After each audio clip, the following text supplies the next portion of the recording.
Hi, I'm Conan Tobias, editor and publisher of Taddle Creek, and I'm here at beautiful Bloordale Beach in downtown Toronto on a summerish day. Could rain. We're going to try and do this quick. It's the latest part in our virtual launch for issue number 47, and I'm joined by my old friend Michelle Winters, who's the whose novel is the Gilwer shortlisted I'm a Truck, and she appears in issue 47B, which I do not have a copy of yet. It's coming soon. She's going to read something for us today? Yes, Michelle. I am. Thank you, Conan. Today, I'm going to read to you from my unpublished novel, Hair for Men.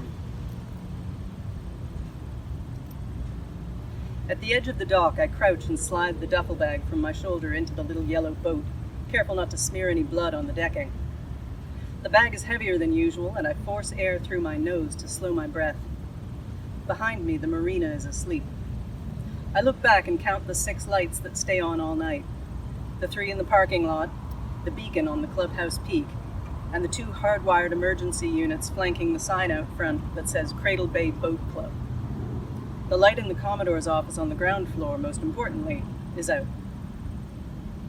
I lower myself down the stepladder into the eraser head, and the little boat dips, bringing the gunnels a few inches closer to the surface.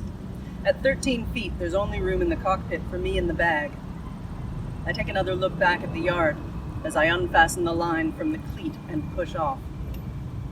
My bow cuts the moonlit ripples, and I raise the mainsail, securing it and holding the edge of the boom as it catches the breeze. I raise and trim the jib and sail silently out, tacking around the end of the cove into the Mistake. When you're leaving the marina for the Bay of Fundy, you instinctively approach the harbor through a channel on your starboard side.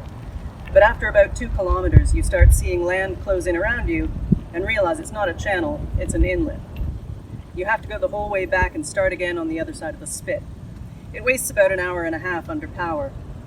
Only visiting vessels get stuck in there now, and only if we don't warn them. The enclosure of the inlet, furthermore, kills the wind just enough to make it a haven for horseflies, so there's no reason for anybody to go in there. This is where I've been dumping the bodies. Inside the cove, I let the sails drop and billow, flapping gently. I unzip the bag.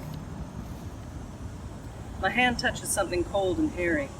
It's a man's leg, soft and white, with dark hairs, wearing a Nike Air Max Plus. I don't recognize the shoe, but I never really looked at shoes. Scalps, sure. Necks, ears. If you spend enough time looking at scalps and ears, you can make them disappear. Over time, my eyes learned to skim right past the eczema and acne without ever touching down. It's a skill I use here at the intake dock when I'm cleaning out a holding tank, and consider it one of my greater feats of self-restraint. The Nike could belong to Huey. He used to play pickup with his brother. Away? He was on a softball team. They usually arrived in work clothes since it was daytime. I didn't see many sneakers, but a ton of them played sports. Some of them in earnest, some of them just to develop relationships with other men. I stuff the leg in a garbage bag, then a rock, and hold it against my chest to force out the air before twisting and tying the top. I slip the bag into the water, and it sinks with a burp. Goodbye, I tell the radiating circles. I pull out a forearm, more tanned than the leg, wearing an oversized Tag Heuer wristwatch with a steel link band. The arm's black hairs are caught between the sections. The arm is turning green and death has puffed it up, but you can still see the structure and skin tone of a middle-aged Caucasian male. The fingers of the right hand are rigid, but I envision them soft and warm. Then I stuff it in a bag. A horsefly buzzes past my ear and I swat it dead on the deck, shooting a little echo around the cove.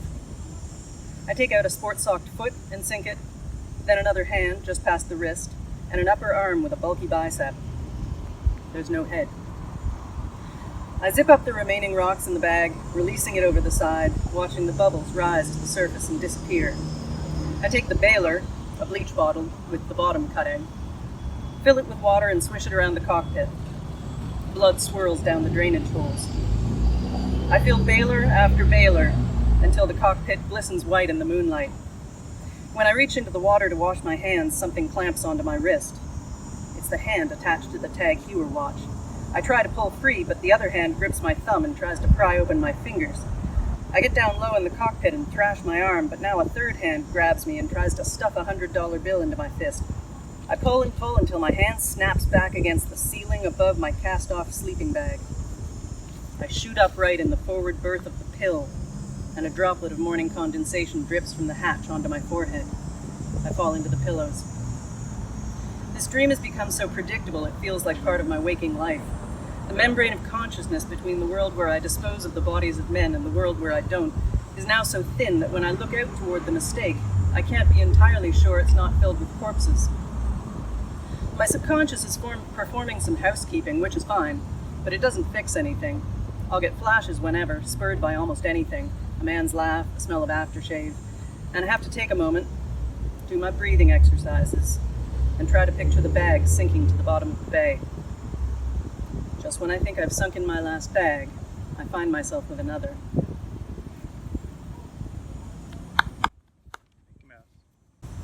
Thank you.